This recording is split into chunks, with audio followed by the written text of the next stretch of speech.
Drawing Ronde 4 kualifikasi Piala Dunia 2026 udah dilakukan. Nah, kita bahas peta kekuatan dan prediksi siapa yang akan lolos di kualifikasi Piala Dunia 2026 ini. Let's go.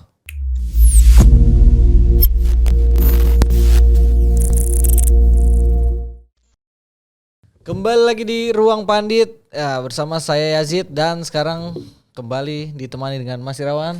Gimana kabarnya Mas? Alhamdulillah, agak-agak gak enak badan dikit tapi gimana ya? Iya nih. Aduh, kita tetap butuh Mas Irawan soalnya masa saya ngobrol sendiri kan gak enak Mas. Wah, Karena Mas Rifki aroma-aromanya akan terbang nih keluar kayaknya. Waduh, kemana dia? Iya gak tahu makanya.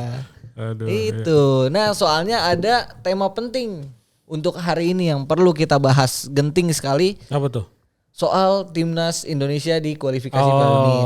Hasil drawing ya. Iya hasil drawing kemarin kita udah ngeliat ya bareng-bareng drawing ronde 4 dan timnas Indonesia tergabung di grup B ya. Iya. Di grup B. Bareng Arab Saudi dan juga Irak. Irak. Nah kalau Mas Irawan ngeliat nih pas abis itu drawing selesai gimana reaksinya? Reaksinya kayak gimana ya? Ini kok kita kayaknya emang berjodoh sama mereka ini ya. Harapannya Uni Emirat Arab ketemu Irak lagi. Walaupun gak berharap Qatar ya sebenarnya. Sebenarnya emang berharapnya Arab Saudi gitu. Walaupun kemarin baru ketemu Arab Saudi, masa ketemu Arab Saudi lagi. Tapi ya better lah dibanding kalau kita ketemu Qatar kalau kata orang-orang gitu. Karena walaupun dua-dua negara ini sama-sama punya duit banyak, tapi kok di balik itu Qatar tuh kayak lebih apa ya? Punya kuasa ya. Lebih punya power untuk powernya lebih besar ya kayaknya ya. Iya itu. Arab Saudi ya. Makanya orang-orang kayak agak takut juga, maksudnya agak jiper juga kalau ketemu Qatar. Itu dia. Walaupun di samping mereka punya kekuatan uang dan power yang cukup besar di AFC gitu, mereka kan juara juga gak sih? Juara Piala Asia dengan lagi-lagi dengan 3 gol penalti di final. Ya itulah artinya maksudnya kita punya ketakutan yang besar ya kalau ketemu Qatar mah ya. Iya. Jadi kalau Arab Saudi ya masih mending-mending lah. Apalagi di ronde ketiga kemarin kan kita udah menang lah. Benar. Lawan Arab Saudi sekali kan. Di Arab juga kita imbang waktu itu kan. Tapi waktu itu pelatihnya adalah Sintayong. Sintayong. Nah, tapi kalau Mas Irawan gimana nih? Dengan pelatih baru, apakah punya atau Indonesia masih diunggulkan berkat head to head kemarin di ronde 3 itu kita menang gitu. Apakah punya apa ya namanya? Punya kesempatan lah untuk menang lagi walaupun nanti tampil di Arab. Kesempatan itu pasti ada sih ya. Kalau kita lihat ketika kita lawan Arab Saudi ya di mana waktu itu di Riyadh atau di Jeddah gitu lupa. Waktu itu pelatihnya Sintayong dan kita ngelawan pelatihnya tuh waktu itu masih Roberto Mancini ya kalau nggak salah ya. Betul. Roberto Mancini dan itu juga kan kesempatan pertamanya Sintayong kan bersama timnas Indonesia ketemu Arab dan akhirnya bisa secara mengejutkan nahan imbang Arab Saudi dengan skuad yang belum semewah sekarang ibaratnya gitu. Dan kalau dilihat dari momen itu sebenarnya ya secara sepintas sih kita ngelihat pasti peluang itu ada. Apalagi sekarang pertama skuadnya kita lebih mewah gitu dan dengan pelatih baru kita punya cukup waktu untuk meracik segalanya menjadi lebih baik setelah di kesempatan pertama kita kan kesannya cukup buruk waktu debutnya Kluivert kita dihajar di Australia. Habis itu kan image terhadap Kluivert tuh sempat terjun bebas ya. Waktu itu ekspektasi yang tadinya tinggi terhadap Kluivert ketika kita bisa menghajar atau menahan Australia minimal di sana di Sydney atau di mana lupa. Ternyata kita dihajar dan setelah itu kita bisa bounce back.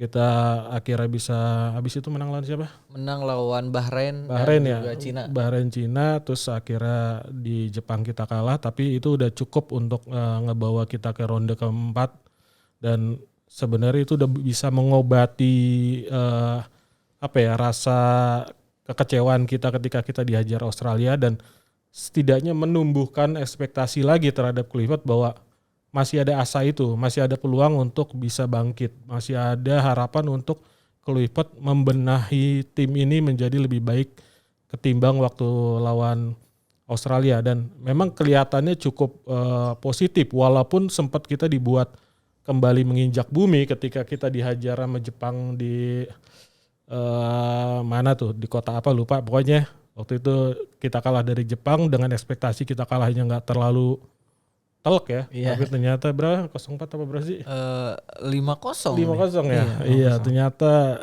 dengan skuad Jepang yang nggak full tim juga sebenarnya. Ya walaupun tetap kekuatan yang inilah yang kuat juga, tapi nggak sepenuhnya kekuatan Jepang diturunkan di situ. Cuman emang menariknya Jepang di pertandingan sebelumnya waktu lawan Arab atau lawan siapa itu banyak menurunkan lapis kedua, tapi pas lawan Indonesia justru pemain-pemain inti yang nggak main di pertandingan sebelumnya dimainkan gitu. Makanya kita tiba-tiba kalah, ya emang beda kelas lah gitu, walaupun nggak, ekspektasi kita nggak sampai segitu. Ralat ternyata 6-0. 6-0. Iya, sampai agak gimana ya, kalau kalah tuh rasanya pengen melupakan. iya emang itu makanya. Apalagi 6-0 ya, aduh walaupun kalau kalah tuh kita gampang melupakan. Itu. Nah, tapi kan Arab akhirnya setelah kalah dari Indonesia waktu itu kan langsung waktu itu pas pelatih baru kok nggak salah Pelatih baru pas Hervé Renard pas Hervé kalah Renard pas kita kalahin di GBK tuh Hervé Renard. Hervé Renard ya, pas di kandang Arab baru itu ya. Itu Roberto Mancini ya. masih. Nah, itu kan sejak kalah dari Indonesia justru trennya tuh lumayan Arab bersama Hervé Renard ini. Mereka bahkan imbang lawan Jepang yang memang walaupun pakai skuad cadangan ya waktu itu ya, terus menang 2 kali juga dan akhirnya bisa bounce back dan maju ke ronde 4 ini. Nah, tapi kalau Mas Irawan ngeliat sebenarnya kalau dari sejak dilatih kembali Hervé Renard, apa sih kekuatan utama si Arab ini? Waktu Hervé Renard masuk ini kan sebenarnya ada pemikiran skeptis dari beberapa mungkin ya orang yang mengamati sepak bola Asia lah gitu, siapapun itu, bahwa Hervé Renard ini kan bukan muka baru ya. Dia udah sempat melatih Arab Saudi juga di periode sebelumnya dan dia akhirnya kembali ke Arab Saudi menggantikan seorang Mancini yang punya CV yang oke banget, mentereng banget. Tapi bedanya ini kan Hervé Renard ini tipikal pelatih yang mungkin kalau dari sekilas kita ngelihat nggak neko-neko. Setidaknya nggak neko-neko jika dibandingkan Mancini. Mancini ini kan pelatih yang berisik waktu Benar. Iya, di Arab Saudi aja dia selalu mengkritik gimana kebijakan liganya, pemain asingnya, bla bla bla. Sampai akhirnya dia didepak dari Arab Saudi, itu kayak tinggal menunggu waktu gitu. Apalagi dengan hasil-hasil yang kurang bagus. Apalagi dia sempat kan satu momen ketika dia kalah lawan siapa tuh yang dia akhirnya meninggalkan lapangan sebelum pertandingan selesai itu, lupa. Di Piala Asia atau Piala apa gitu lupa. Itu juga itu salah satu bentuk bahwa Mancini emang sebenarnya nggak cocok nih di Arab Saudi gitu. Dan ketika dilatih Hervé Renard seolah-olah kayak skuad Arab Saudi ini kembali menemukan chemistry-nya lagi setelah sempat agak-agak pecah di eranya Mancini. Apalagi di era Mancini ini banyak pemain-pemain yang yang kurang bisa dioptimalkan oleh Mancini.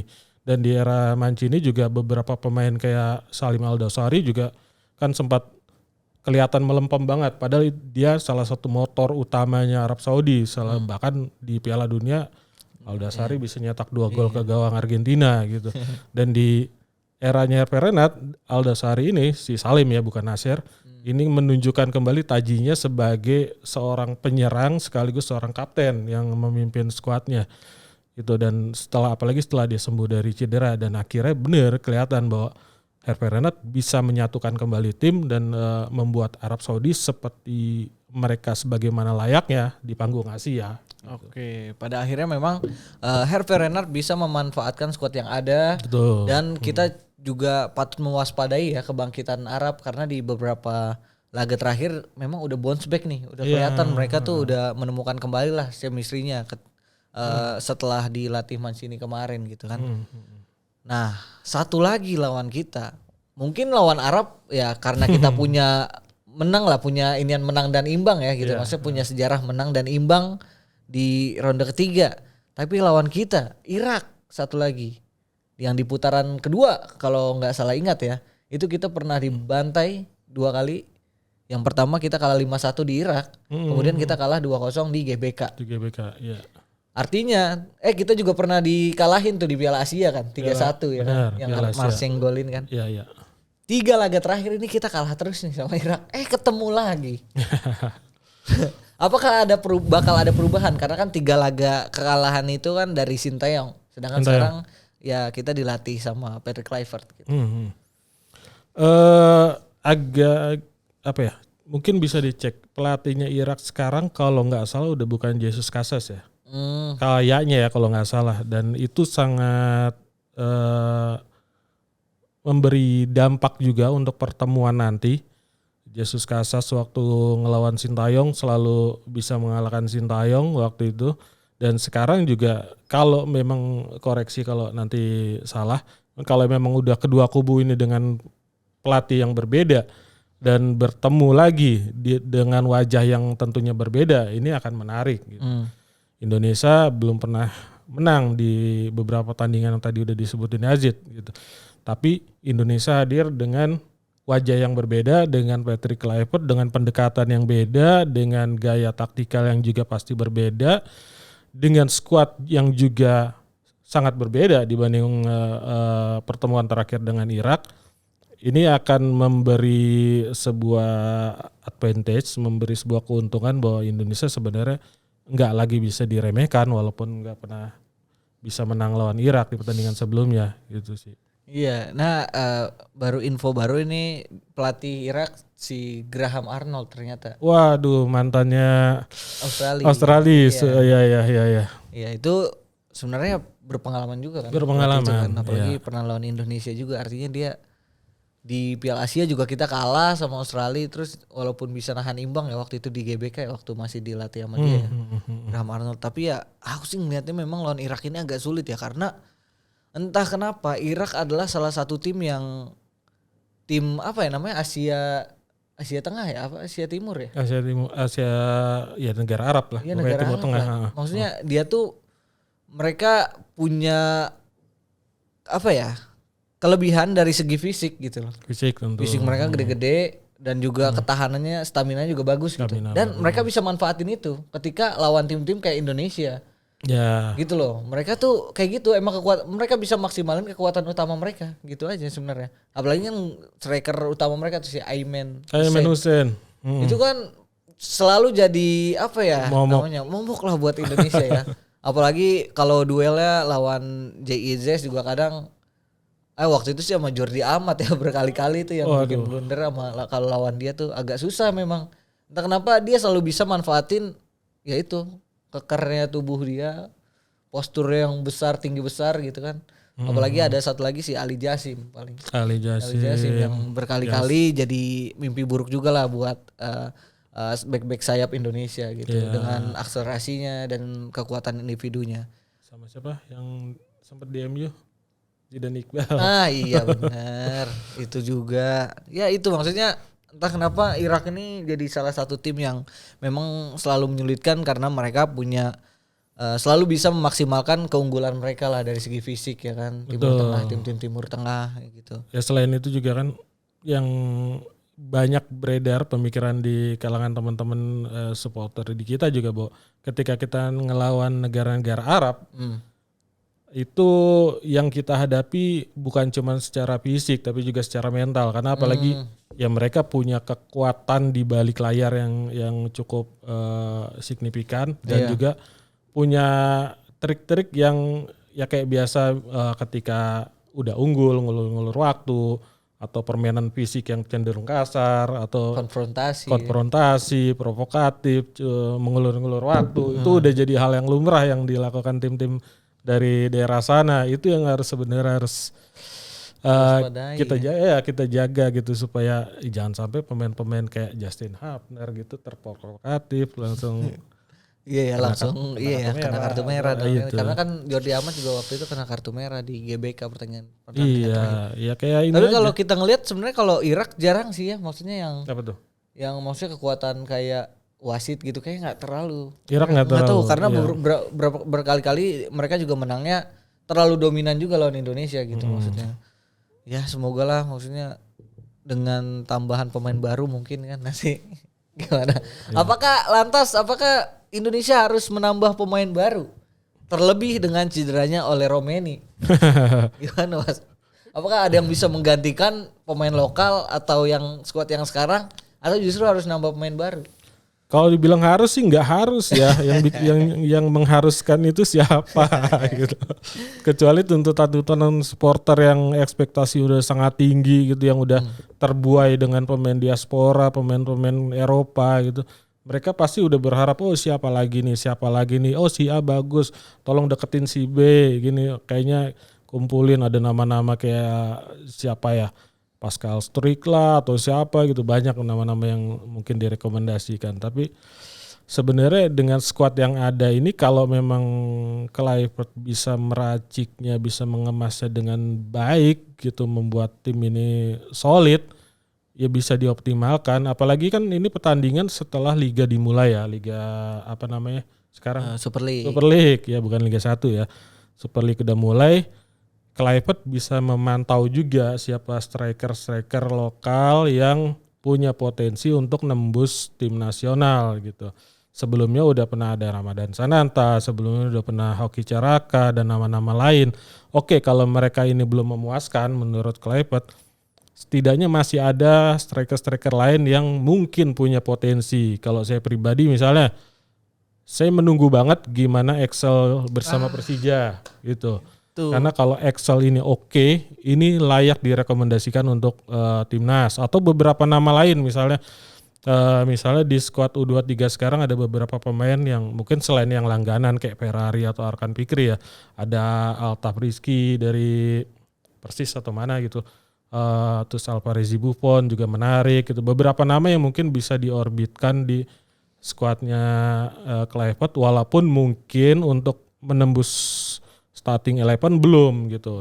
Nah tinggal sekarang kan PR Kluivert mencari pengganti oleh Romeni di lini depan. Walaupun sebenarnya stok dari eranya STI itu udah ada. Dulu kan sebelum Romeni datang juga STI mengoptimalkan Ragnar, Rafael Struijk dan lain-lain gitu. Mungkin bisa dioptimalkan lagi kalau emang itu cocok dengan skemanya Kluivert. Iya bener sih, aku juga menunggu Exer untuk Kahu, apalagi kemarin kan dia golin tuh ya. Itu di lawan Oxford, satu-satunya gol yang tercipta dari open play. Dan golnya kan. Itu sundulan juga, maksudnya Oxford kan tinggi-tinggi gitu. Mungkin ya itulah memang determinasinya Excel gitu kan, dia kan kuat juga kan. Ngepres bisa, dia punya apa ya, kerja keras, etos kerja yang tinggi lah maksudnya. Ya semoga aja Excel dapat menit main lah, karena Persija juga baru datengin penyerang baru asing gitu. Ya semoga lah Excel dapat tempat di Persija dan bisa menunjukkan kontribusi dan produktivitas golnya di musim depan.